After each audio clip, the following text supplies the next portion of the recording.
welcome to the third session of the 2025 Rural Resilience Webinar Series. I am Haley Shipp. I am the Communications Director with the Ranchers Stewardship Alliance. I'm your host tonight. A little bit about RSA before we get into what we're doing with this Rural Resilience webinar. At RSA, we take the concept of stewardship pretty seriously. Our mission is to support ranchers while conserving the landscapes and communities that we all depend on. We do that in multiple ways. We conserve working lands with on-the-ground projects that support wildlife, water, and rangeland health. And then we also work to support ranchers through education, like what we're doing here tonight, cost share programs, relationship building, and inspiration. And strengthening rural communities. That means both the neighbors that we rely on and then this big broader network of people who share our vision for a thriving ranching future. So Rancher Stewardship Alliance, again, the host for tonight's webinar, we were founded by ranchers over 20 years ago. We're still rancher-led today, and our vision is a future where ranching families don't have to sell or transition their land out of agriculture, and where ranching, economies, wildlife, and working landscapes all thrive together. Now, if you would like to be a part of this work, you are doing it tonight just by supporting us in our educational programs, but you can also become an RSA member. You can be a local sponsor or even a corporate sponsor. And a huge thank you to our 2025 sponsors who have helped to bring this educational opportunity to you this year. And those ones do include Montana Livestock Ag Credit. We've also got VSETH Cattle Company and First State Bank. So again, if you want to have your name on that list, this is my little commercial for you here this evening. We've got plenty of space. For more details, you can reach out to us by emailing info@ranchstewards.org, or you can visit our website, which is ranchstewards.org. Mary, who is our education program director, is also serving as tech support tonight, and she'll drop that website into our chat. All right, now on to the main event. So this webinar series, again, Rural Resilience, is the fifth year that we've been doing this. It's all about resilience, a concept that matters deeply in ranching. It means not just surviving to us, but also thriving, equipping you with tools to strengthen your business, your land, and your legacy.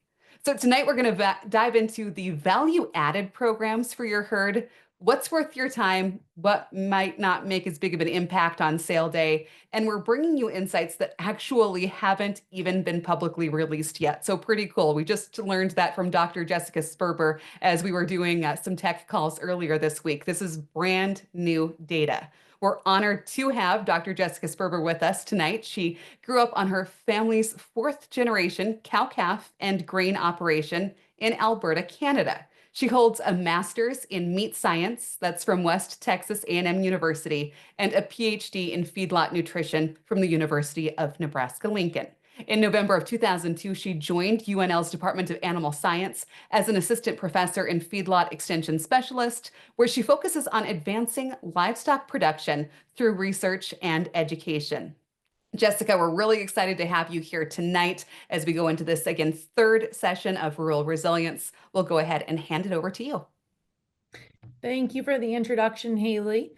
Hopefully I don't have any challenges with my internet connection. It did just drop 1 minute ago, but I think we should be good to go. So it's an honor to be here to speak with all of you. As Haley mentioned, I am from just north of the border from Montana. So Central Alberta is where I originally called home. And I like to joke that now at this point in my career, I have lived or done long weeks of research in all of the large fed cattle centers in Canada and the US. So it's my pleasure to be here. As Haley mentioned, we're fortunate to get a look at some brand new economic data out of Superior Livestock and Merck Animal Health, in conjunction with the two of them.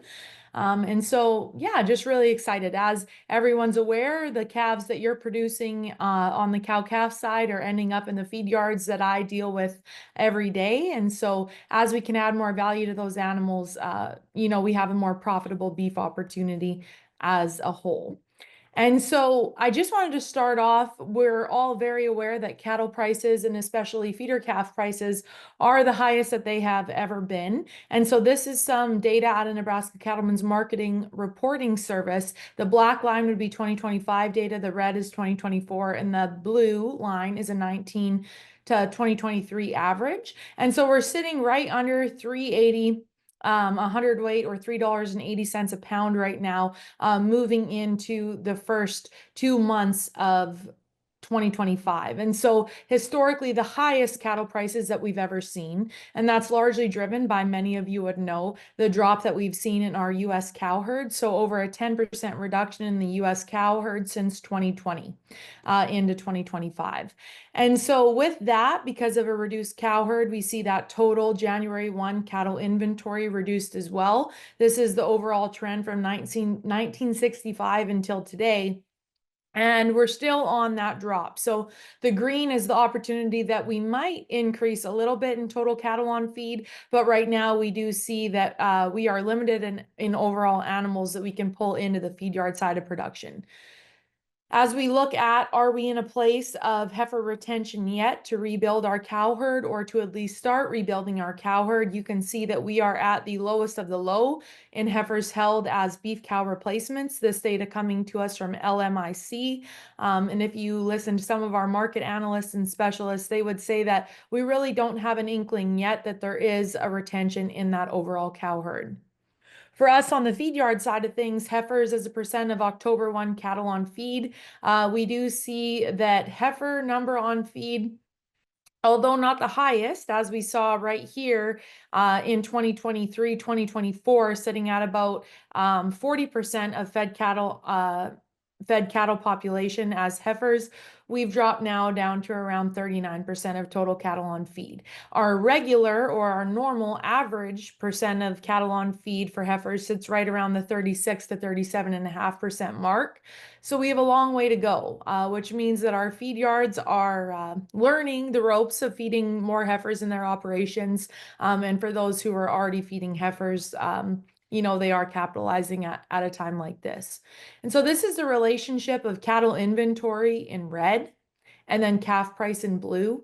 And obviously, as we become more and more tightened cattle inventory, we do see that calf price continue to spike. And so we are at the highest historically, right? We're sitting right up there, over $300 a hundredweight for a calf, which means that every additional pound of gain that we put onto that calf is more profitable for our operation than ever before. 1 pound of gain, additional gain onto that animal, is 3 pounds that you can get selling that animal. And so it's just something to remember right now, that all of your best management practices are truly, truly important at a time like this when cattle prices are so high. You want to capitalize on every dollar of additional gain that you can. So I already showed you the Nebraska composite 5-weight steer data, right, sitting around that 380 mark. Heifers traditionally always lower than steers in terms of dollar values. And so here's the 5-weight heifer trends. You can see in red again that 2024 data, significantly higher than the blue 2019 to 2023 average data. And then that black line up here trending for our 2025 data. So we're getting high on heifers as well, which we don't typically see in a normal cattle cycle due to just the challenges overall with feeding heifers. And so then when we look at 8-weight steers, obviously our steers are doing, doesn't matter if they're 5 weights or 8 weights, they're topping the markets. And so our steer data, again, that black line is 2025, the red line is 2024, sitting right comfortably around that, topping the 280 per hundredweight market. And so extremely high for 8-weight steers. And then again, a little bit less, but also historically the highest ever for 8-weight heifers in this scenario. Sorry, every time that somebody's joining the Zoom, it pulls my my presentation off from clicking the next slide. And so where are we at today with cattle slaughter? As you can see, we do follow this kind of cyclical trend in terms of summer months versus winter months and how many cattle we send to harvest. The red line in this scenario is the average 2019 to 2023 data. The dotted line is 2024 data. And that blue line is where we're sitting right now in terms of 2025. So as you can see, much of our cattle slaughter has reduced. We're not killing as many cattle in the US right now as prior years. And this is largely for the reason of just not having that overall population to be harvesting. If you can track back about 2 years, we did see that those cow number slaughters were obviously the highest that we've had in a lot of years since that 2011, 2012 time frame. This is all largely driven again by that diminishing cow herd and that more tightened grasp on feeder cattle supply. And so although we do have this reduction in cattle slaughter, we are seeing almost identical or greater than normal trends of beef production in the United States right now. So we have this scenario for cattle slaughter, but we have this scenario for beef production. And so we are capturing more pounds of carcass weight on every single animal slaughtered in the United States in the fed cattle business. These are fed cattle numbers, federally inspected, in terms of beef production. And so where does this additional beef come from? When I show you this steer dressed weight data, you would say, well, it's because we're making steers heavier. We're also making heifers heavier. And so that red line is the average 2019 to 2023 data. The dotted line is 2024. So in that summer slump, which is usually what we call a slump for June, July numbers, we were up to an additional 55 pounds of dressed weight on steers. So an additional 55 pounds on every carcass coming in.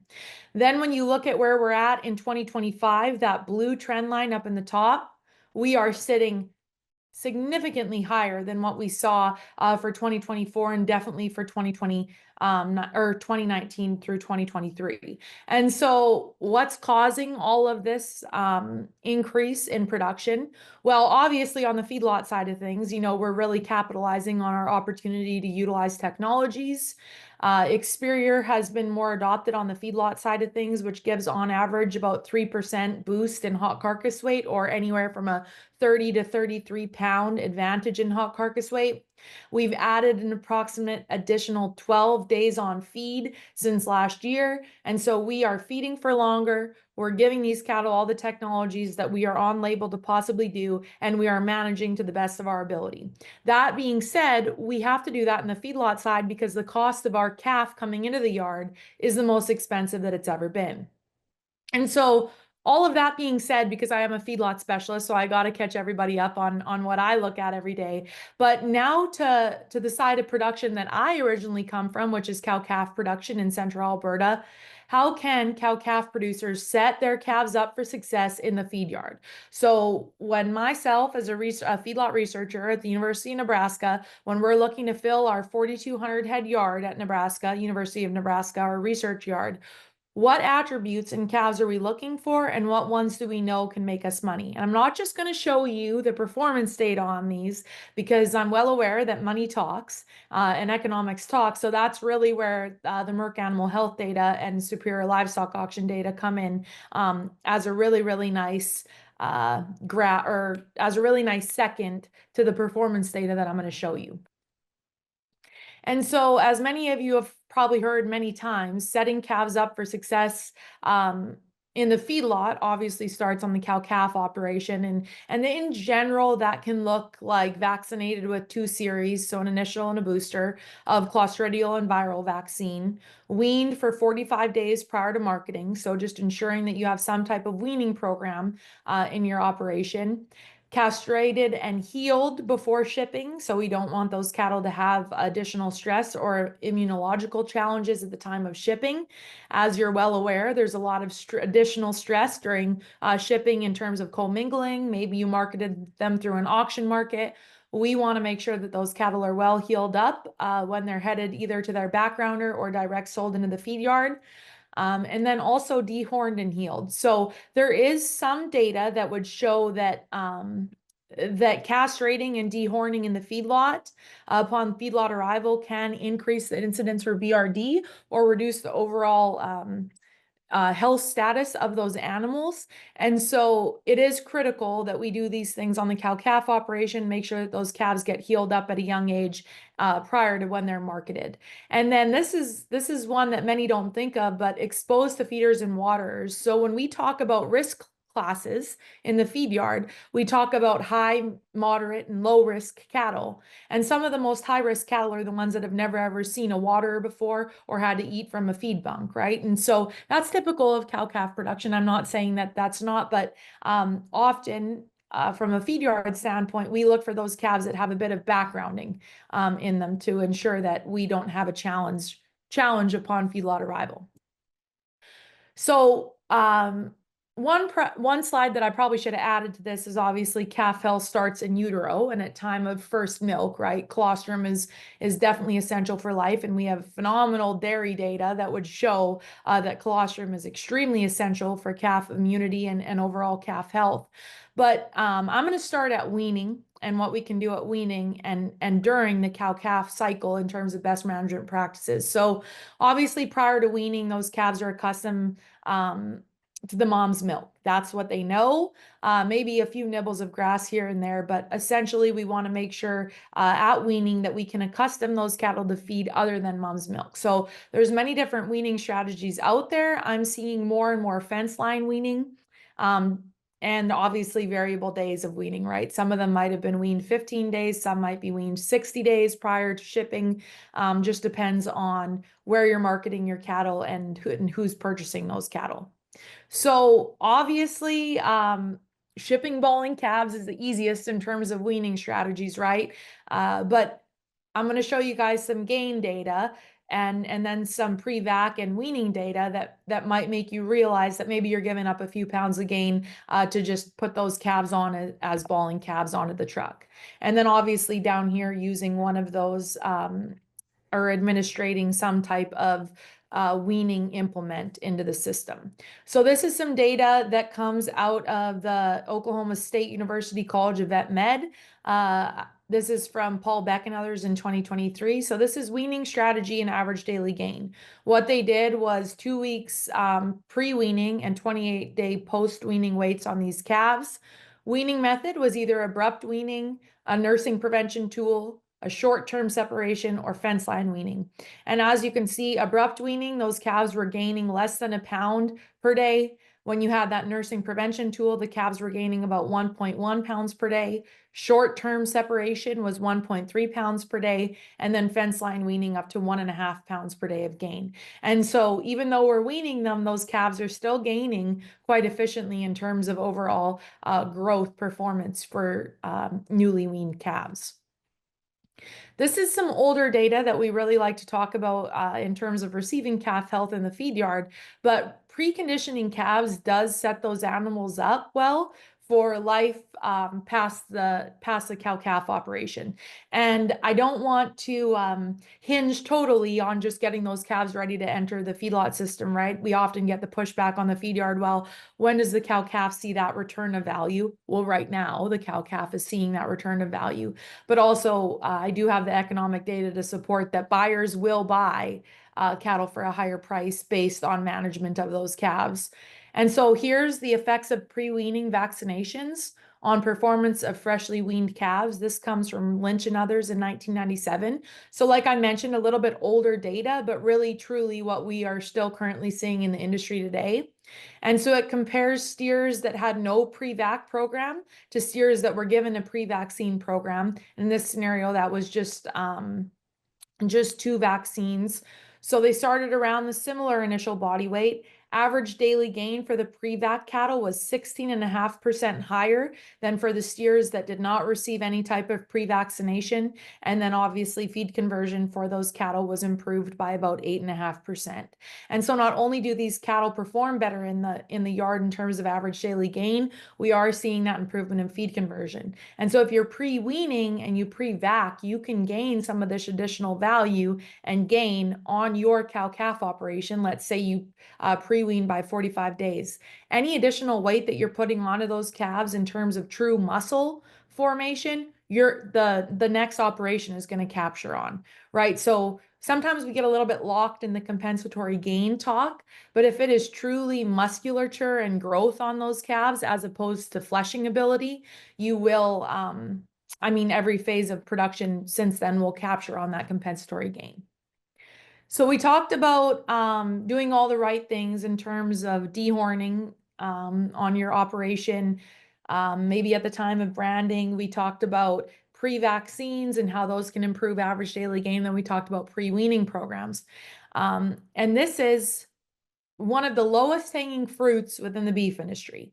And so I bring this one up a lot, obviously, because I'm a feedlot specialist, but also because there's a lot of gain to be captured. And I don't know if any of you are guessing what production strategy I'm talking about, but the use of a suckling calf implant on those calves before shipping, anywhere from 45, depending on label, to 60 days of age and prior to 4 months of age, have a lot of value, and more value than maybe we've ever been able to capitalize on before. And so just as a little bit of a refresher, and maybe many of you haven't seen this before, but for the use of implants in the United States, as of July of 2023, we had more stringent FDA regulations placed upon us in terms of labeling of our implant strategies. And so right now, for our cow-calf and growing on pasture and growing in dry lot group, which I think captures many of you that are on the call right now, here's your options. You guys can screenshot this, or if you just go to FDA and type in implants approved in phase of production, it will come up for you. But, we do have options. Obviously, our suckling calf options right here.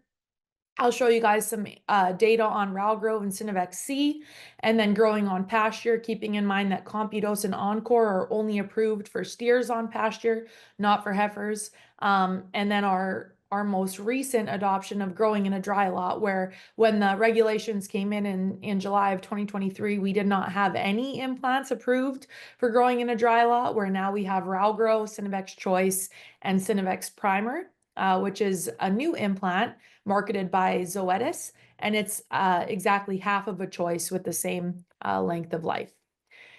And so suckling calf implants, this is really interesting, but Ralgrow is about 50 years old right now, and so pretty tried and true. The joke that I usually like to make about the gun is that you can drive over it with a tractor in the snow and it doesn't break. It is truly one of the guns that stays on your operation for a very long time. And on average, over all of the studies that Merck Animal Health has ran throughout the years, throughout the lifespan of Ralgrow, we see a consistent 22-pound gain, body weight gain, or on average around 9.5 to 10% of average daily gain increase. And so as you can see here with that data set, it doesn't matter if you left that Ralgrow in that animal for 57 days, or you left that Ralgrow in that animal for over 100 days, you're still capturing some additional average daily gain on that animal. Obviously, the most profitable average daily gain is right after initial implant for those suckling calf implants, with a 60 to 90-day payout window. But that 22 pounds of gain is worth a lot of money, especially at a time like right now. And so I would say the number one pushback that we get from cow-calf operations on why they're not implanting is maybe they're just not wanting to take the time to implant. But also when they're branding their calves, they have to make the decision. They don't want to make the decision on which heifers they are going to retain and which heifers they are going to put into the feed yard system, or market into the feed yard system. And so here's some really good data from Dr. Shelby Rosasco she's at University of Wyoming now, but these heifers, what she did was administered the implant. So in this scenario, it was 100 milligrams progesterone and 10 milligrams estradiol, which is Synovex C, marketed by Zoetis, administered prior to 4 months of age in those heifers. And as you can see here, those heifers, in the implanted at 3 months of age right here, had a heavier weaning weight. They also had a heavier yearling weight, and they had a heavier breeding weight. And then when you look down here at first service conception rate and overall pregnancy rate, those heifers performed the same to the non-implanted group. And so are we concerned about heifer fertility on heifers implanted prior to 4 months of age on their fertility? According to this data set, which yes, we have a limited population here, we are not concerned about that. And the more conversations that I have with many of our systems type operations in Nebraska, where they're going to keep, or where they have a cow-calf operation that then they retain many of their animals into the feed yard, but then also retain many as replacement heifers, they mentioned that they don't believe that they would have any type of challenge in terms of fertility in those heifers when those heifers are implanted 4 months or prior to 4 months of age. And so pretty tried and true data, suckling calf and backgrounding implants. So maybe your backgrounding operation bringing in 5-weight calves, you bring them to 8 weights. You can pretty much ensure that you're going to gain anywhere from about 20 pounds to 25 pounds of additional body weight if you utilize a suckling calf or a backgrounding implant during those phases of production. And that would be 22 pounds for each of those phases. And so one big thing with implants to consider is the implant potency that you're using and the stage of production. In the US, now with the reimplant labels, we don't really, there's not that freedom to utilize an implant really that's over the implant potency in phase of production. So really, the implant that you're choosing within your phase of production is essentially created or appropriate for your weight group of cattle. And then also implant strategy and energy of the diet. And so you're going to get out of the implant what those calves are getting, but that's true for the feedlot side. So what a lot of our data has shown, we've now done 2 backgrounding implant studies at the University of Nebraska just in the last 5 years here on giving a backgrounding implant and with rate of gain differences. So whether you want them to have a high rate of gain over the winter or a low rate of gain over the winter, and a high rate of gain over the summer or a low rate of gain over the summer in those backgrounding phases. And essentially what matters is that you're just giving an implant. Those cattle gain on average anywhere from 22 to 25 pounds. So it's pretty tried and true. I probably sound like I'm just reiterating what I said 5 minutes ago on a different slide, but implants make you money. And so a few misconceptions, which I want to touch on, is obviously that heifer fertility one. Giving an implant to those heifers prior to 4 months of age, according to the data, should not hurt your cattle in terms of fertility. And then suckling calf or backgrounding implants reduce marbling. When we are using the correct implant at the correct stage of production, they should not hurt marbling at all in that regard. They do not have enough potency or implant hormone concentration to actually interact with that marbling. And then for any of those that are worried about capturing that compensatory gain, let's say that you're a backgrounder and you are wanting to purchase only non-implanted cattle because you believe that you can capture more gain if they weren't implanted as a suckling calf. We would say that that is also a misconception based on the research that we've done at the University of Nebraska. Essentially, when the calves come in heavier to your operation, they are leaving heavier, and they generally maintain anywhere from that 18 to 25 pounds of additional gain. And so there's a lot of opportunity, especially right now, in utilizing that suckling calf backgrounding implant. So I really like this picture because I did the nutrition for this individual and he had not been creep feeding. This was last summer. And he said, his roughage was getting a little bit light for the cows and he wanted me to advise him on what creep feed to use. So I was like, okay, we'll get a creep feeder. Let's put some, and I'll work with you on pellet design, etc. So we put in a creep feed. I believe this creep feed was around 14%. And so, a little bit bigger steers. These guys were around 700 pounds. And so I get this picture the day after we put the creep feeder in. And he said, I can't even believe this. And I was like, well, you truly taught them how to use a bunk pretty fast. But when we talk about creep feeding, I think it's really essential to talk about the economics of creep feeding and to always pencil out what you can expect that your gain is going to be, and what your price of that creep feed is going to be. Obviously, at a time when corn prices are low and cattle prices are exceptionally high, creep feeding does have the opportunity to pay, but that also is critical for you to look on label and have these discussions with whoever you're sourcing your pellets from, or your creep feed from, your mash, whatever you're utilizing. Is it an energy creep or a protein creep? And for the most part, as 5 to 8 weight calves that are on a creep feed, they have a protein requirement. And so in general, we assume that we're really not meeting their protein requirement as is. And so a protein creep in these scenarios is going to go a lot further for you than a high energy creep. And so we do have a University of Nebraska NEB guide that I sent to Mary and Haley on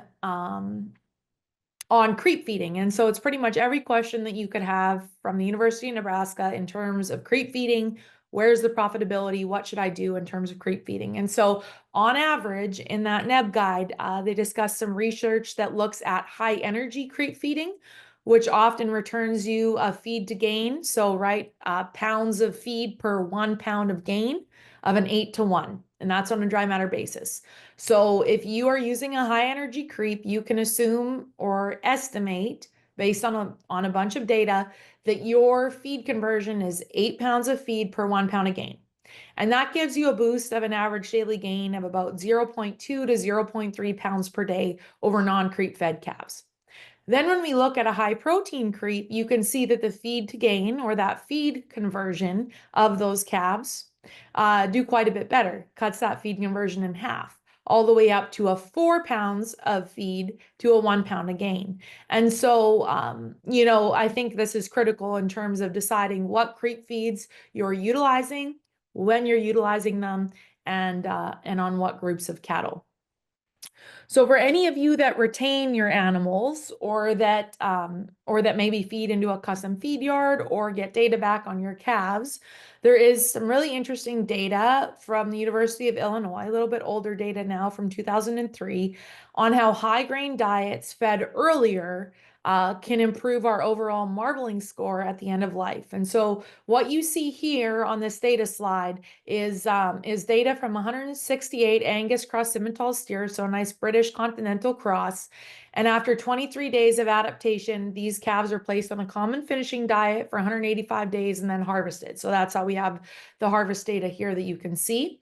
So they either utilized an early wean system, so weaning at 63 days of age. That's pretty early wean, right? And that would be in a situation where we don't have a lot of grass for our cows and maybe not a lot of pasture. We're considering dry lotting those cows. We just want to get the calf off of the cow.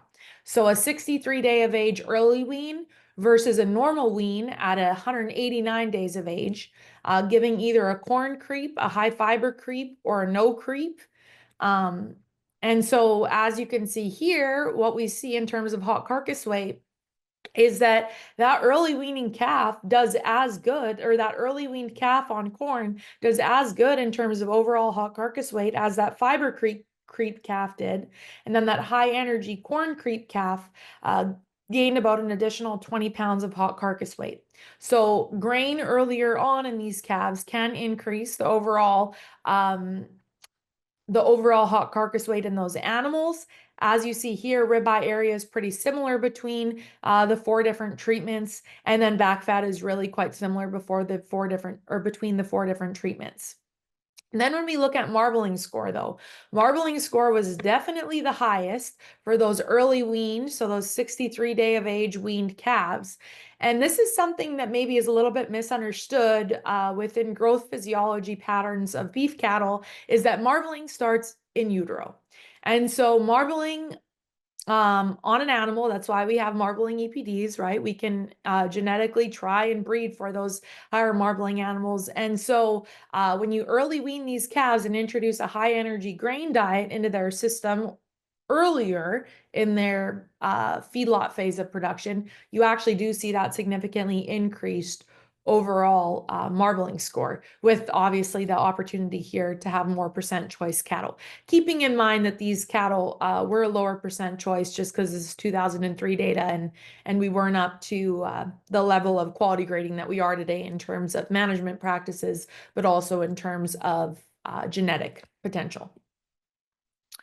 So with all of that biology behind us, now let's talk about the money makers of our operation, right? So what is the dollar return for these production practices? And so first of all, this is the creep feeding yay or nay, or the creep feeding you decide based on the economics that comes from that NEB guide that we shared in the chat. And so I'll walk you through the math really quick. So in scenario 1, those calves did not receive a creep feed. In scenario 2, they received a creep feed. Our weaning weight on the no creep calves was 500 pounds. Our weaning weight on the creep fed calves was 565. So they gained an additional 65 pounds based on that boost of the creep feed, right? Whether it's a 0.2 to 0.3 pound per day advantage, or up to a 0.5 pound per day advantage based on whatever creep feed you're utilizing. So then the amount of creep feed fed per calf was the same. So 520 pounds of creep feed for those 565 calves. And that's assumed at that 8-to-1 feed conversion. So down here, B used an 8-to-1 conversion of pounds of feed per pound of gain. That comes from that high energy creep feed that we just talked about a few slides back, right? The 8-to-1 in conversion versus the 4-to-1 in conversion for the high protein creep fed cattle. Sale calf price, when I was updating these numbers today, this NEB guide is from a few years ago. And so when I was updating these numbers, I updated them all the way from like $2.10. So I was like, wow, here we go. So the sale calf price is a little bit lower, obviously, for the creep fed cattle, just because they have 65 additional pounds. So I put a 15-cent price slide on there, which is probably a little too hefty, especially for today's market, making the calf value of those animals around $1,900 for the no creep and $2,035 for the creep fed cattle. The value of added calf weight in dollars per pound was $2.45 for the creep. The cost of the creep feed in per pound was 0.2 cents. And then when you go down here, the return per head from creep feeding those animals was around $55 of additional gain. And so just like I mentioned, at a time when cattle prices are historically the highest they've ever been, every additional pound of weight that you can get onto those calves at time of sale, even in the scenario of a price slide, are usually making you money right now, and especially in terms of putting those additional pounds on. So often the question is, will my price slide interact and create, am I going to be profitable? Let's say I'm going to feed them for an additional 60 days, assuming that 0.4 boost in creep feed average daily gain. So let's say that I'm sitting around a 2 pound. I'm not pushing them. Will that pay? And so I came across this website, Beef Basis, which is free. We'll also provide the link to that. And so basically what you do is you put in your predicted sell date, you put in the state that you're selling in, the location that you're selling out of, and then you put in those logistics on your sex and frame and muscling score on that animal. You put in the weight that you expect to sell at, the number of head that you're going to sell at, and it'll tell you feeder cattle futures prices and corn futures prices. And essentially, you can utilize this as a way to determine if you should be selling or not selling. Or sorry, that's not what I meant to say. If you should be selling at the time, let's say 15 to 45 days after you wean, or if you want to background those calves for up to 300 pounds of gain. So I like to use this tool sometimes just because it does change your feeder cattle future prices, will often tell me if it was worth it feeding for that additional 60 to 70 days.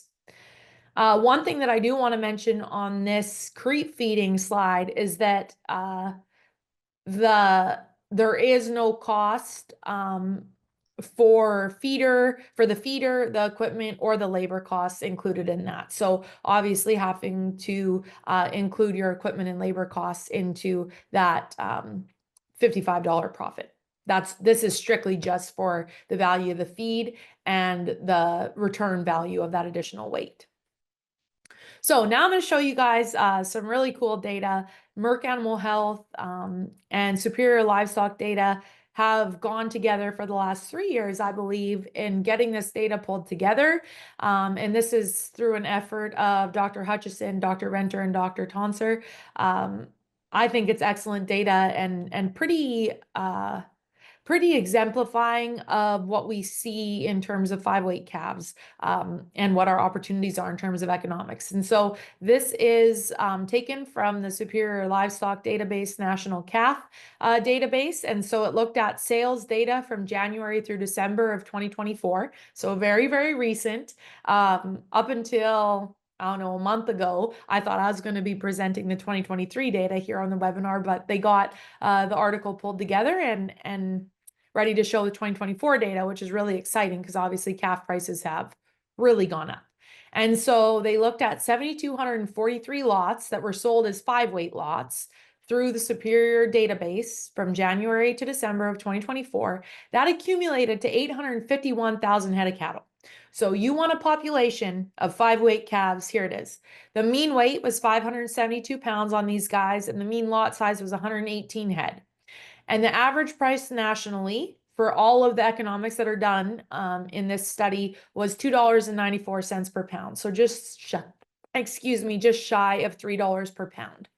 Here are the different regions, the different cattle feeding regions, and the percent of 5-weight calf lots that came from those regions that were sold in 2024. So 14% came over here from the Pacific Northwest, and down into California in region 1.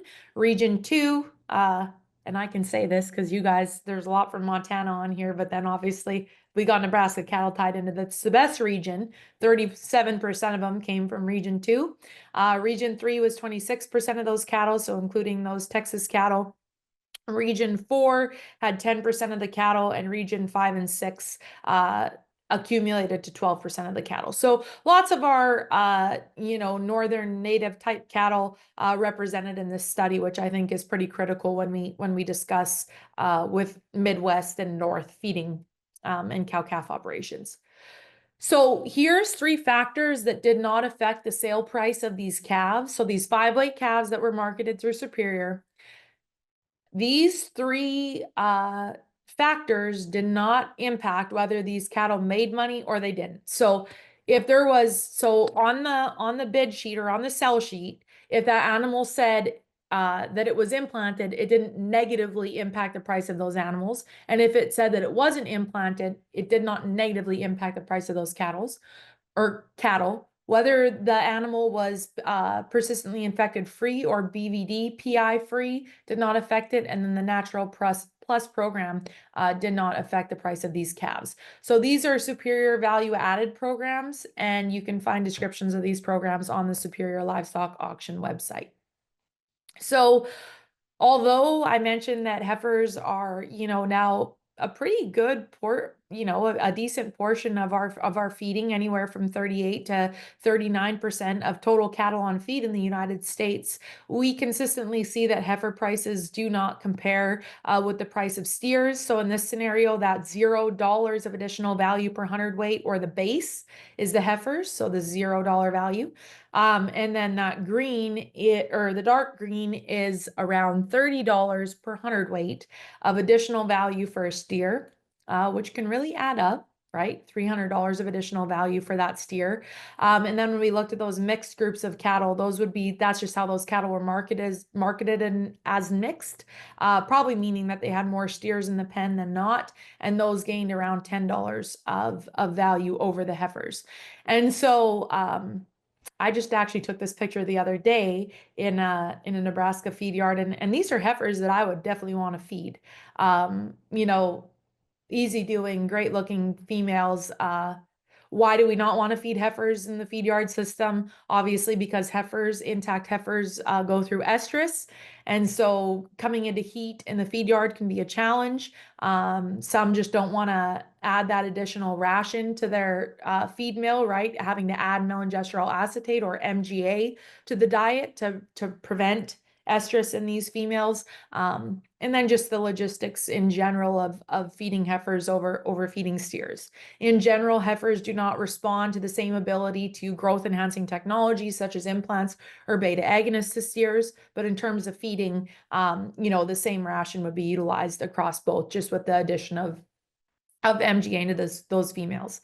The other challenge, that we don't often like to talk about is that many heifers that often will end up on the feed yard maybe with calves. So obviously preg checking is important upon feed yard arrival for those females, but then obviously implementing some type of abortifacient with the guidance of your veterinarian. And so we've seen this division between steers and heifers for years and years. Obviously used to be a bigger gap, but even from that 2024 data, when our cattle on feed was starting to tighten, we still saw this division in terms of steers and heifers. And so I should probably disclose that my family is pretty big supporters of the Charolais industry. And so any of the poor doing Charolais on here, that's not those aren't the ones that come from our operation. But I do have a great appreciation for Charolais and hybrid vigor and an Angus cross Charolais. I think that they're exceptional feedlot animals, but we could go all day talking about hybrid vigor, but that's not what we're going to talk about. So dehorning, as I mentioned, and making sure that those cattle heal on farm is super important to us on the feed yard side of things because those horns can create challenges. And depending on how big those horns get, those cattle can get stuck in unusual places. They can be used as a weapon against other cattle in the pen, and then they obviously just create challenges at times of shipping. And so cattle that did not have horns, so that's in the green, gained about an additional $18 per head at time of sale over those cattle that came through the auction system or marketed through Superior Livestock with horns. And so those horns can create some bruising that we see on carcasses. And I'm not saying that all carcass bruising is due to those horns, right? We've grown cattle bigger. Those cattle getting onto trucks and later day fed cattle have larger have larger final body weights. They're bigger cattle getting onto trucks. These trucks and the facilities, many of them were just not created for this size of cattle. And so this is some National Beef Quality Audit data from 2005 on the left all the way down to 2022 on the right. And as you can see, these are carcasses without bruises. So we've actually gone a little bit backwards in terms of preventing bruises in our cattle, and largely this is just because we've been increasing carcass weight of these animals by 5+ pounds per year over year for the last 20 years. And so carcass bruise location, if it was all just right on the back, we could say that horns didn't play a factor in carcass bruising, but we know that cattle horns and the amount of bunk space that we have in the feed yard do create challenges in terms of carcass bruising, which then leads to carcass trim, as you can see here on the bottom right-hand side, which reduces the overall value or weight of that carcass. When we talk about fleshing ability of these animals, and this is one of my dad's nice commercial cross Charolais calves from central Alberta. So when we talk about fleshing ability, as many of you would be aware, the feed yard wants to gain as much as they can upon feed yard arrival, right? We don't want those steers and heifers especially showing up with a lot of flesh on them. And that's where some that get looped into a higher energy creep feed can come into a kind of a vicious cycle in terms of overall flesh on those calves, when what we'd like in the feed yard is those calves coming in a little bit more green, a little bit more fresh, so that we can really gain in terms of compensatory gain, but also continue to grow frame on those cattle. And so when the economic data set compared the base of either missing or other, so that was 0, no benefit, to light, medium, or medium on the right-hand side, that's the orange bar, to light medium, definitely light medium flesh was preferred, with an additional $14 per head, as opposed to those cattle that maybe showed a little bit more flesh over there on the right in the orange with the light medium. And that can get a little confusing, right? Light medium to medium. But just realize that the orange is more fleshy cattle, the green is more lean and green cattle. Then we talk about weight variation.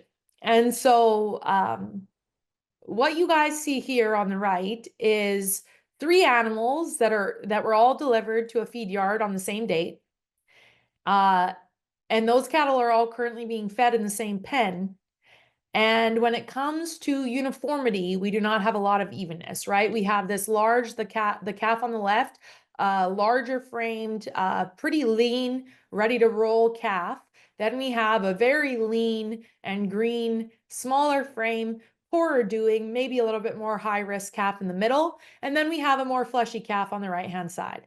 And to be honest, I can't even believe that these 3 animals were standing in the same feedlot pen, pretty much right beside each other, for me to take this picture, but worked really, really well for this description, right? So when we talk about what we're looking for and what brings the cow-calf guy money is the uniformity of what you're selling.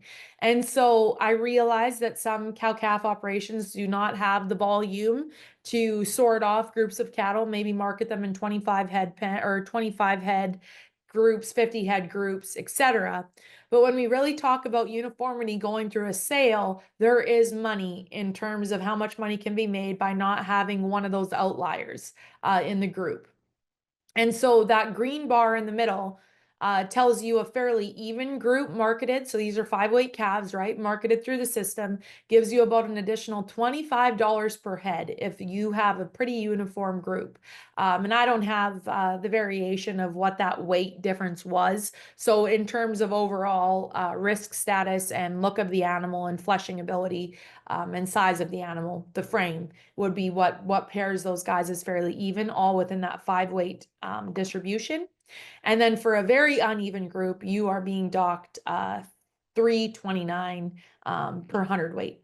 So up to $17 for an uneven group of cattle.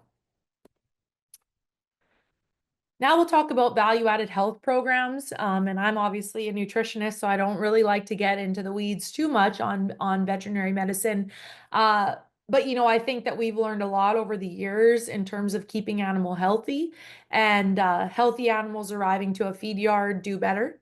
The stress of transportation, the stress of commingling at time of auction, the stress of arriving into a new facility and having to learn to drink from a water trough or from an electric water, and to eat from a feed bunk, and to be friends with everybody in your pen can wreak havoc on these calves, to be quite frank. And so this is the dollars per head value-added health programs from Merck Animal Health.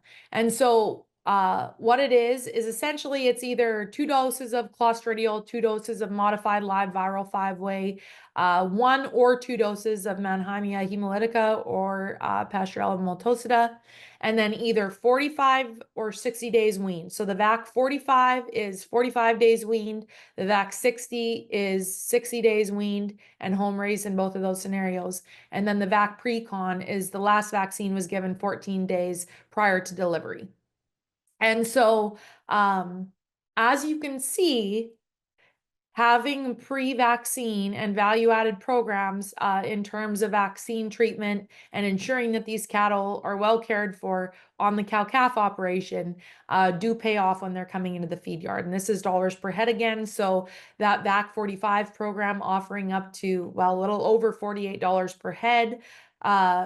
Little bit lower, but a smaller population size for that VAC 60 group in terms of $29 per head, and then $42, around $42 per head for the VAC pre-con group. So there is a lot of value placed on these health programs, and I would highly recommend if you're already not using a veterinarian or using some type of health protocol. We want to make sure that we're doing judicious use of antibiotics and vaccines. But I mean, even just the pre-weaning in these scenarios can go a long way, as I showed you, right? Up from 0.85 pounds per day of average daily gain in a balling calf up to 1.3, 1.4 pounds per day in those calves that are actually weaned and kept on the home operation for up to 45 days. So we've already talked about implants in quite a bit of detail, but I just wanted to circle back on what the implant opportunity was from this data set.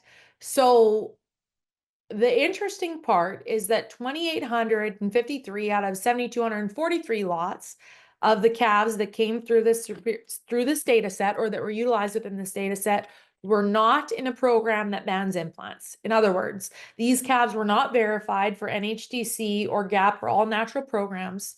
These were calves that just at the time of sale were listed as no implant, no hormone added to these cattle.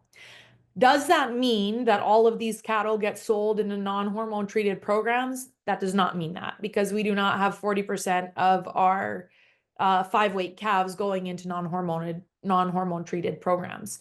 And so 39% of these producers just lost out on the gain from that implant because either they didn't do the verification paperwork for some type of NHTC program, or they just didn't maybe see the value of the implant or want to take the time for it. So that presents a great opportunity for 39% of the lots to be implanted in this scenario. And it might seem like I'm trying to push implants, but what I'm trying to do is explain to all of you that profitability is there. Implants are the greatest return on investment for beef producers. And if you're not marketing to an NHTC program, you need to be considering why you're not utilizing an implant in production. And so the opportunity for producers, right? We mentioned that 22 to 23 pounds of body weight gain. So a loss of 23 pounds on that 5-weight calf times that national average of 294 per hundredweight for a 5-weight, minus the $1.50 dose, or approximately $1.50 per dose for a suckling calf implant, gives you $66 per head. Even if you wanted to take off a $5 labor charge on these calves, you're still making $61 on that animal. And so we're leaving a lot of money on the table now, more than ever before, if you're not marketing into all natural program, and if you're just choosing to forego giving an implant to your animals. So then the question is, well, what type of premium is there for NHTC cattle? And so this again, what they did was looked at no claim. So that's the base in this scenario. So these calves didn't have any type of all natural claim on those 5-weight calves, right? 850,000 of them. So not all of those would have been in the NHTC program. Very small percent of them would have been reflected in this. But those NHTC calves on average were returning an additional $20 per head. So you can get $66 per head right now, or $20 per head on an NHTC program. And what's even more interesting is that NHTC profitability was down $37 per head, was down from $37 per head, or a $17 per head reduction since, 2023. So if you are currently marketing into a GAP, NHTC, or all natural program, and you have a relationship with your buyer, and this is the way that you want to go, and it is for your operation, I am by no means saying to forego that opportunity. What I am saying is, if you're just leaving an implant out for no reason, you right now are leaving 22 pounds of additional body weight gain on the table, or up to $59, $61 on the table. Here's the number one question that I get on airplanes. And actually, so I'm in Texas right now for another meeting, but I was on the airplane this morning working or updating these slide sets a little bit. And sure enough, even though it was 6:15 in the morning, somebody leaned over and said to me, "What do you do for a living?" And I actually had this slide up and then this slide up. And so then we get into the discussion with consumers. Is it safe to consume meat products derived from cattle that have been implanted? And I think that this is an area of education that maybe some try to stray from, but there's some really, really cool data out there. And I think it's an education opportunity. I always take that opportunity on airplanes. So here's a little bit of a graphic that I put together. I hope everybody's had dinner, because that burger looks pretty good. But the estrogenic activity in a 3-ounce serving. So imagine all of these portions of this burger in a 3-ounce serving. So the bun is a 3-ounce serving, the beef is a 3-ounce serving, and the lettuce is a 3-ounce serving. In this scenario, I use cabbage. I know nobody puts cabbage on their burgers, but here we are. So that bun has over 50,000 nanograms of estrogen. And a nanogram is 1/1,000,000th of a gram. So that would be like one blade of grass in an entire football field. So very, very hard for scientists to even identify. But beef from implanted cattle, beef from those implanted cattle, has about 1.2 nanograms of estrogen in that 3-ounce serving. Beef from non-implanted steers has around 0.85 nanograms of estrogen. And then the cabbage, obviously, around 2,000 for that 3-ounce serving. So you guys tell me, but are we concerned about implants? Or are we concerned about estrogenic activity or the safety of implants or hormone treated cattle in terms of human health? We are absolutely not. They are not getting an exceptional dose of estrogen from those implanted beef cattle. So as I mentioned, and wrapping up, we have a lot of opportunities to increase revenue. I really holstered on the implanting calves one today. I realized, happy to answer any questions on that, but I think that we consistently give up some weight in this category for our cow-calf and maybe into our backgrounding sector. And I just really wanted to show you guys what the data is saying. Obviously, animal factors such as genetics, ability to grade, ability to marble, etc. Vaccine programs, right, for up to $49 per head return. Healthier calves do better in the feed yard. We are well aware of that. They come in healthier. They last healthier through the feeding period. And essentially, when a calf gets sick in the feed yard, they may go off feed. First store of fat that they pull energy from is actually marbling in their body because it's the least essential fat for life. And so we care desperately about the health of these animals, not just because of the profitability that it brings us, but because it's our due diligence to take good care of these animals as they produce the feed on or the food on our plates. And don't be masked by this, but buyers do recognize value in those calves. And there's a reason why some calves bring 10 cents less per pound than others, and why some calves bring 20 cents more per pound than others. So here's a little recap slide, as we already talked about. Implanted calves, that's $66 per head. Pulled calves gives you around $15 per head, $15 to $17 per head advantage. Medium large frame gives you a nice $22 per head advantage. Progressive genetics, which we've not talked about, but you guys can go and look up what the progressive genetics outlines are on the Superior Livestock website, about $15 per head. And then participating in an NHTC or GAP program gives you around $20 for NHTC program or $18 per head for the GAP.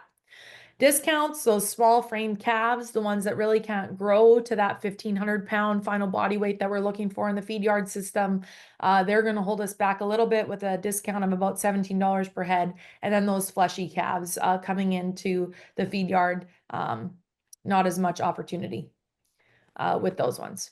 So with that, I am happy to take any questions, and thank you all for joining. Here's my contact information.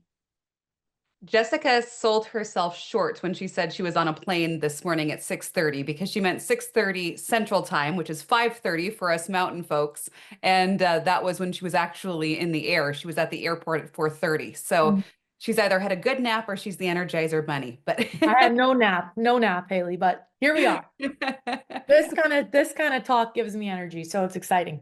You can tell it's something that definitely is your calling. So I love the energy that you're bringing to this. Folks, if you do have any questions, go ahead and drop them into the chat and we'll get them over to Dr. Sperber. But I did want to ask, I know that you are down in Texas right now and you are doing a podcast recording. I'm sure you have whet the appetite for folks that want to hear more from you. So where do folks find you if they do want some of that more information? Yeah, so I don't know if when I open this chat, Haley, does it show on the screen? Nope. I think we can. Okay. So here's my Yeah. here is my email address. Feel free to email me. I'm also on LinkedIn, just Jessica Sperber. So I do share quite a bit of information on there, and I do run our feedlot Facebook and Instagram pages, which I post a lot of our information on. And it's not just feedlot. We fully believe and work in the systems at University of Nebraska, and so we follow those calves all the way through. Okay, so let's, Haley, are you going to ask me the questions? If you're reading through them, Jessica, you can go ahead and kind of can read through as well. And I'll kind of keep a tally and make sure we're not missing anybody. Okay, so Leslie, for myself personally, I do not want to comment on the bangs vaccine. Um, on breeding females, that's something that is really not quite in my realm, although I do have knowledge on it. I would prefer to not be the expert that comments on that for you. My apologies. But if you need an expert on that, I can definitely hook you up with one. What is the true reasoning for deductions on shorter frostbitten eared calves? Reasoning for that is largely because those animals are looked at as possibly having health challenges when they were younger. And so just like I mentioned that marbling is formed in utero, as soon as that calf encounters health challenges, such as frostbitten ears, right? Because you're assuming that calf was born in a cold environment. Maybe their immunity and health wasn't quite at full functioning because of the challenges environmentally. We assume that those calves aren't going to be able to perform at quite the same rate as the rest within the feed yard, and that would be largely why they're discounted. Do I see short-eared calves in the feed yard all the time doing just fine? I absolutely do, but that's just one of those ways to try and that buyers try and protect from health challenges that maybe aren't seen elsewhere on that animal. One other thing that I do want to say is sometimes short tails on an animal, whether those were frostbitten off or they were the calf was stepped on when it was little. What's interesting is that calves that are and I mean, you can't really prevent this, right? Like when a cow steps on a calf when it's little, it's a freak accident, and you really don't want to I mean, it's hard to determine when that's going to happen, and it's just unfortunate. But what can actually happen is that from that impaction on the calf, it can actually create something that we call steatosis in the muscle tissue.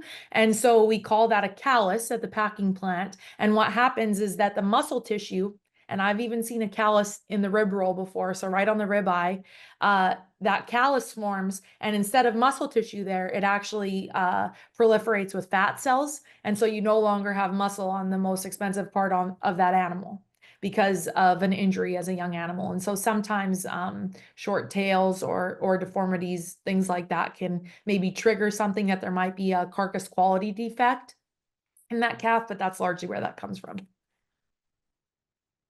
Yeah, And we've if I got one from miss one, Lane here Mary, you about let me know. Pardon? we've got one here from Lane about creep feeding DDGs and if there are Yes. any recommendations there. Yes. So we have I will say Dr. Galen Erickson is who I did my PhD work with. He is the distiller's king. We've done, I don't even want, I would definitely over 60 distiller's grains trials on feedlot cattle, but also on systems cattle. And creep feeding distiller's grains, lots of opportunity there because distiller's grains are high in protein. Traditionally very high in energy as well, but because of the fractionation of distillers now, we see that oil content down from 13% anywhere down to 7% oil. So they're actually not as high energy anymore. And they have more rumen undegradable protein than rumen degradable protein. So creep feeding distillers grains is actually an exceptional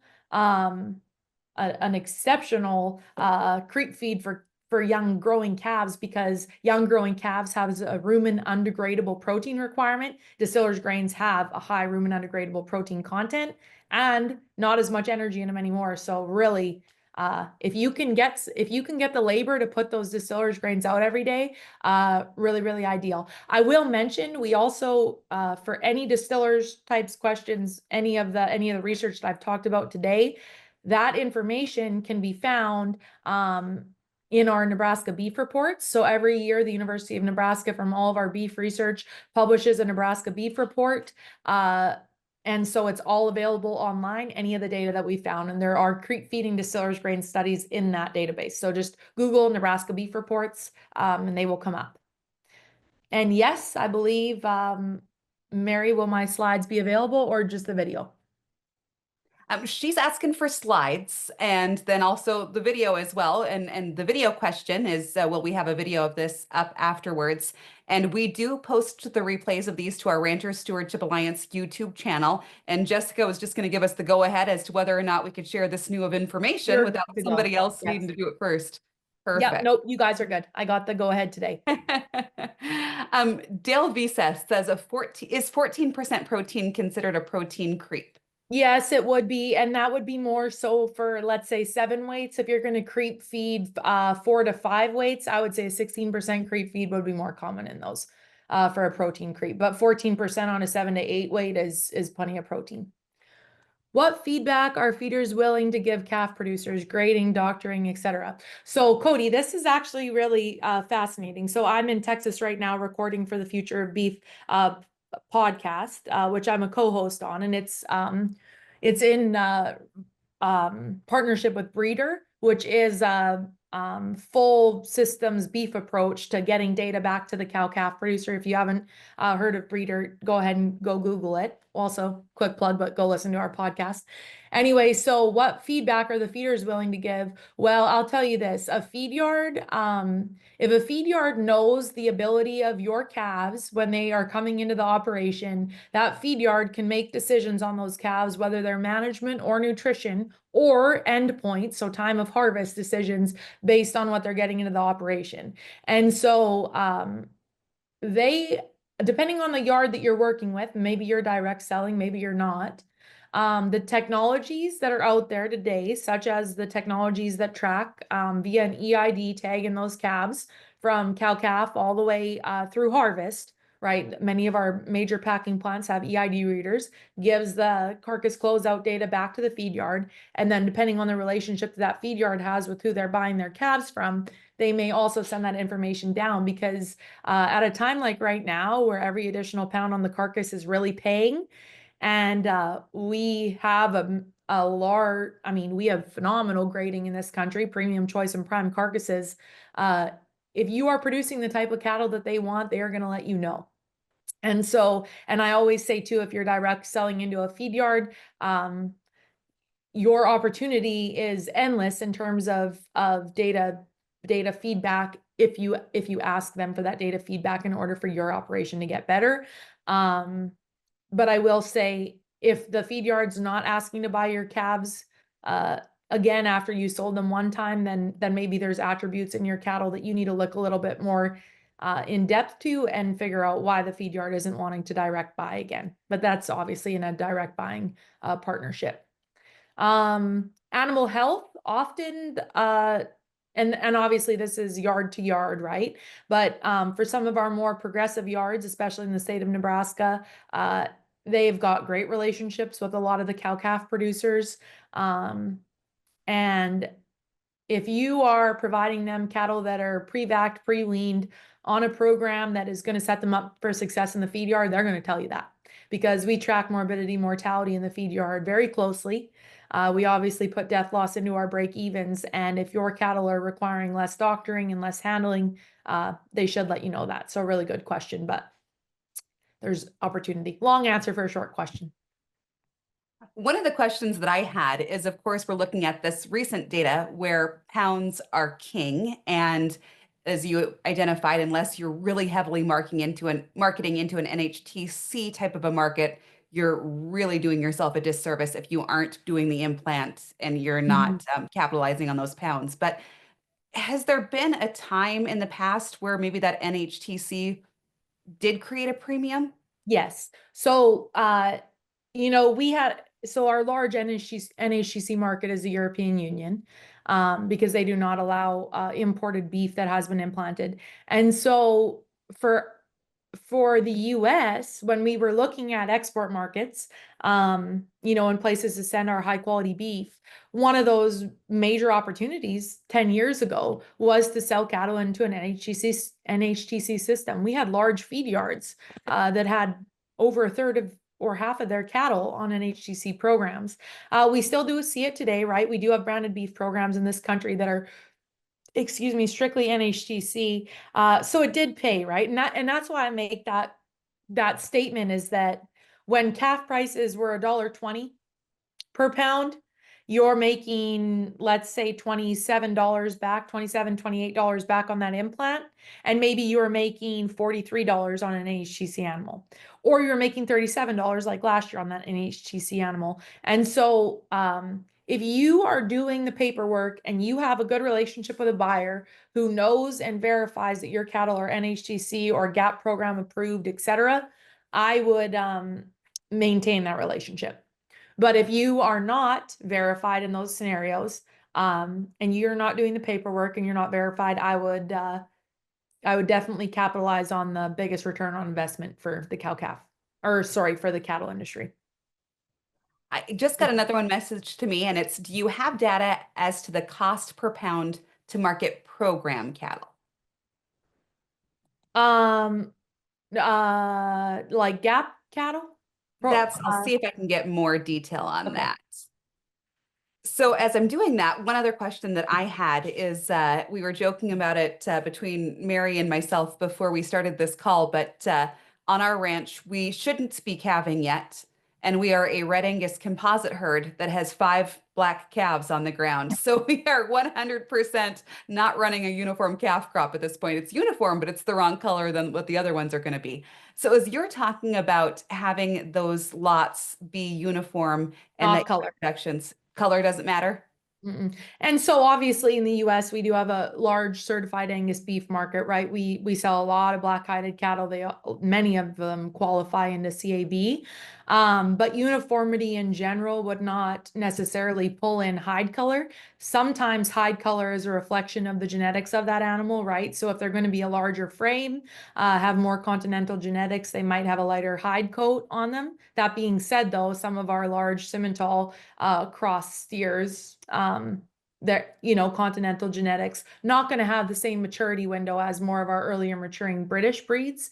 When I say uniformity, Haley, I mean more in terms of overall frame size, overall flesh, and overall ideal or visualized maturity, which is obviously a hard thing to say, but yeah, really frame size and ability, not necessarily color. And I think that sometimes we get trapped in the color scheme that we have in a pen.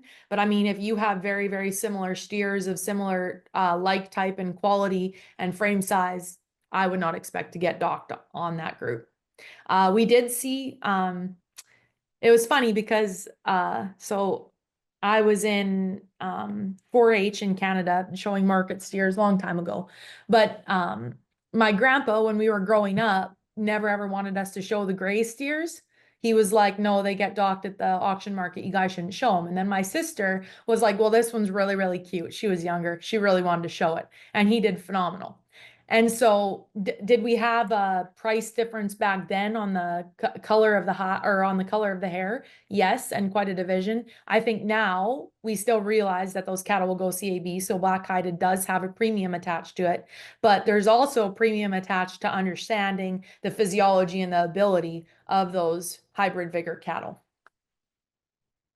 We were also talking ahead of this that the baldy calves are on Mary's herd. That's what the kids are after because they're the ones that look different. So Oh yeah, everybody loves a baldy. They're pretty and they do well. we did get some clarification on that other question. So again, the question was, do you have data as to the cost per pound to market program cattle, and her program cattle defined as GAP, NHTC, or natural? Oh yeah. That's that would be, so the gap right here was $18 per head, and these are on 5 weights, so just divide that 18 divided by 572. So it was 3 cent per pound advantage. And then you can just take that NHTC of $20, right, which was right here, and divide it by the 572 average weight. Another question, do the Charolais calves marble up as well as the Angus calves? No, but you're not allowed to ask me that. No, I'm just kidding. No, so I think that that's something to be said, right? As when we talk about breeds, we appreciate breeds for a different reason. So we appreciate continental breeds for their cutability, so their overall musculature. We appreciate them for their rounds, right? Their hind quarter is impressive. We appreciate them for their overall average daily gain and feed efficient, or sorry, ability to grow within a feed yard. And then when we talk about British breeds, or our more Angus type, traditional Angus type genetics, earlier maturing, so shorter in stature, shorter in frame score, that would be earlier Angus breeds, right? We've come a long way in terms of overall hot carcass weight ability of our Angus cattle now.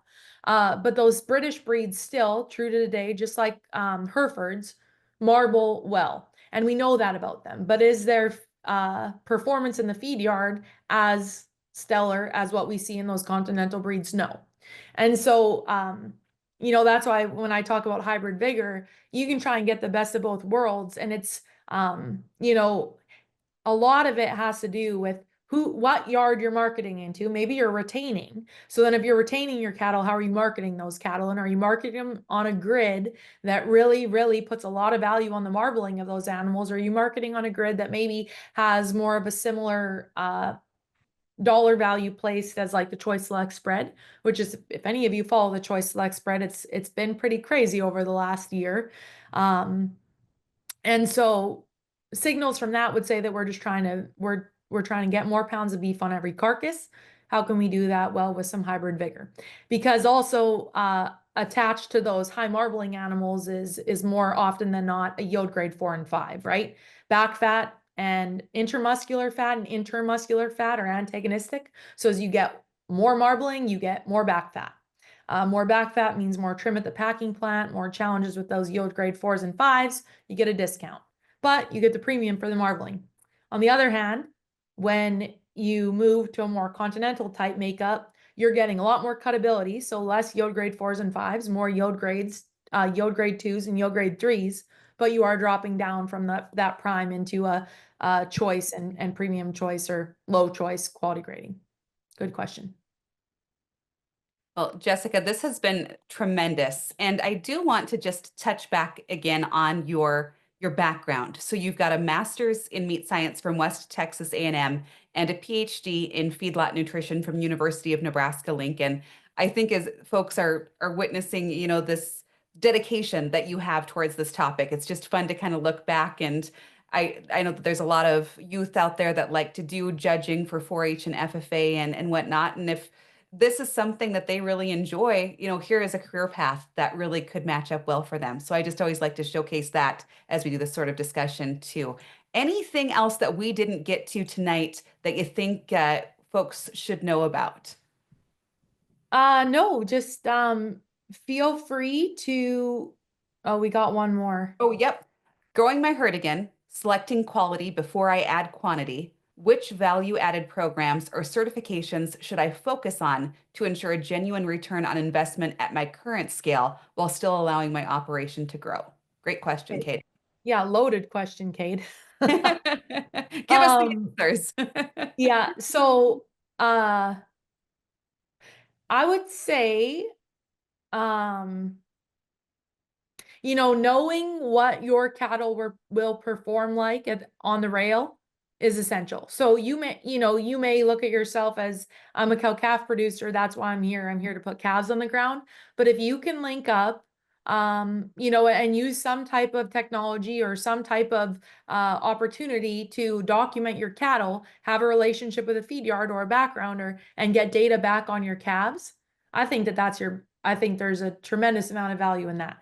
And you know what I actually think has a tremendous amount of value is literally buying a scale for at your cow-calf operation and weighing your calves when they are born or maybe when you're branding them. Because then you have the opportunity to truly know how much those calves gained from time of branding to time of weaning. And then you really know what your opportunity is. So yeah, you love technology and the data science behind it. Same. I went to school for 9 years because I love it that much. So, yeah, I think great question. Starting small and realizing that the beef industry always has a continuum, right? Once you get really, really good at something, you can explore something else. But I think one of the biggest things that we're faced with in the beef industry is that there's so much noise from every facet that can make us feel overwhelmed. But like pick 2 or 3 things that you really, really want to capture in terms of data and performance on your operation and run with it. And I think that will be the most beneficial for your operation. So sorry, little bit of a loaded question, but starting small and moving on from there. Other than that, Haley, what you mentioned in terms of what I would leave with is just, you know, realizing that there's a lot of opportunities out there in the beef industry. And I think that as industry, we're talking more and more between segments now. We realize that we can do better as an entire beef industry as opposed to a segmented industry. And we're producing phenomenal beef because of that. So be proud of all of yourselves for the beef that you're producing. All right. Well, thank you, Jessica, for joining us this evening. And I hope you get a good rest tonight before you have to do your other tasks. So, Mhm. yeah, Thank you. thank you. And we'll share your contact information and those details as well with folks as we do our email after the fact when this goes live on YouTube. So a couple more things that I do want to mention tonight. We do have a post-event survey that Mary is dropping into the chat. We would love your insight. Let us know what you thought about this presentation, down to, I mean, if there was anything tech-wise that was causing some issues, just let us know. And we're just always trying to constantly improve on that. We do have one more rural resilience webinar that's coming up. It'll be the fourth Thursday in April. By that time, it should be daylight all the way through by the time that we get to April and we wrap up. And it is managing risk for ranching. It's going to be the ins and outs of pasture, rangeland, and forage insurance, PRF. We've got guest presenters Brad Beck and McKay Erickson with Red Summit Advisors that are going to be joining us. I've mentioned our YouTube channel a couple of times here tonight. We do have a YouTube channel where all of these rural resilience webinars go up to after the fact. You can go there. You can find different series that we've had from previous years. As I mentioned, this is the fifth year for rural resilience. So you can go back and do some watching there. And we'll get this one set up here with Dr. Sperber early next week. Then a couple of education opportunities that we've got coming up real quickly. Quick, fast, and in a hurry. It's going to be summer before we know it. But April 3rd at the GN in Malta, Cade Murdoch, who is joining us actually tonight as part of this webinar, is going to be presenting a workshop on cyber security. And so Mary is dropping the information about that into the chat. And it's cyber security, again, with Cade Murdoch, April 3rd at the GN in Malta. You can get the details there in the chat. In June, date is still a touch to be determined, but mid-June at some point, we are going to be hosting a ranch tour in Phillips County. So for folks that are around the Malta area, go ahead and plan to join us for that. We would love to have you. And then 2 in-person education events that we've got still on the docket that we're working on. These will be in August and September, October, and we've got Cooper Hibbard. He's going to be doing a cold weather grazing workshop for us. It'll be a 3-part deal, same exact workshop, but he's going to do it in Winnett, he's going to do it in Malta, and he's going to do it around the Hilger area. And so we're excited to have him as part of that, and we'll be bringing you those details. And then Sarah Keogh is also going to be coming to Malta and talking about soil nutrition and how that equates to nutrition in the plants and then equates to nutrition in the animals if we can keep it all healthy. So just keep on monitoring our website, ranchstewards.org, in the events tab. You're all signed up for our newsletter as being part of this webinar series. And so we do send out those details there as well. All right, thank you to everyone for joining us tonight. And until next month, thanks for being part of the Ranchers Stewardship Alliance.